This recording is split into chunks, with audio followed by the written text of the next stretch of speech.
warahmatullahi wabarakatuh. Kali ini saya akan sedikit membahas cerita tentang sejarah berdirinya Indonesia sampai dengan lahirnya Pancasila. Pada tahun 904, Sriwijaya berdiri dengan menjadi pusat kebudayaan serta pusat ilmu pengetahuan Buddha pertama di Indonesia yang beraliran Hinayana dan Mahayana. Dan pada tahun 1293, Majapahit berasal dari kata buah maja yang rasanya pahit. Majapahit adalah kerajaan yang terbesar nomor 2 setelah kerajaan Sriwijaya.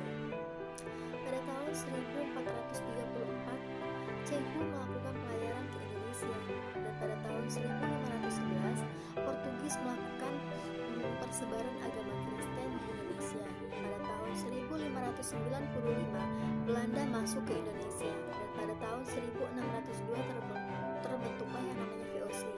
Nah, setelah berdiri sekitar 198 tahun, pada tanggal 1 Januari 1800, VOC dinyatakan bubar karena perseteruan yang ada di dalam VOC tersebut. Pada tahun 1825 sampai dengan 1830, perang Diponegoro dilakukan. Pada bulan Mei tahun 1908, berdirilah organisasi modern pertama yang bernama Budi Utomo. Pada tahun 1910, berdirilah pula organisasi yang bernama Sarekat Dagang Islam. Pada tahun 1927, tanggal 4 Juli, Soekarno mendirikan Partai Nasional Indonesia. Munculnya organisasi ini adalah penanda bagi perjuangannya untuk mengedepankan nasionalisme. Puncaknya adalah Sumpah Pemuda pada Oktober 1928 yang tokohnya adalah Muhammad Yamin. Pada bulan Maret 1942, Jepang menangkap Gubernur Jenderal Belanda. Saat itu pula runtuhnya kekuasaan Belanda. Jepang masuk dengan slogan Saudara Tua, Cahaya dari Timur. Pada bulan Maret 1945, Jepang membentuk BPUPKI dengan upaya pemberian kemerdekaan. Nah, pada tanggal 1 Juli, pada tanggal 1 Juni 1945, Soekarno mengemukakan dasar Pancasila, 5 dasar yang menjadi filsafat resmi Indonesia.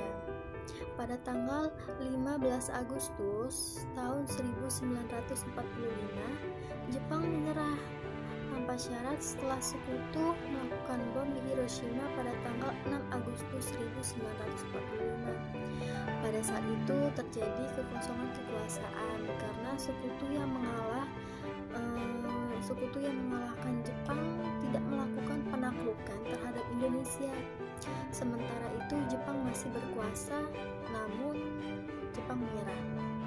Pada tanggal 16 Agustus 1945, Soekarno-Hatta diculik oleh para pemuda dan dibawa oleh para pemuda tersebut ke Rengas Dengklok. Para pemuda mendesak Soekarno-Hatta untuk mengatakan kemerdekaan. Nah, pada tanggal 17 Agustus 1945 dibacakanlah proklamasi oleh Soekarno dan beberapa tokoh di rumah Soekarno. Lalu dikibarkanlah bendera merah putih yang dijahit oleh Ibu Fatmawati, istri dari Bapak Soekarno. Mungkin sekian yang bisa saya ceritakan. Saya tutup. Wassalamualaikum warahmatullahi wabarakatuh.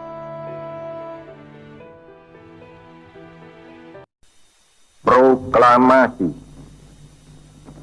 Kami, bangsa Indonesia, dengan ini menyatakan kemerdekaan Indonesia.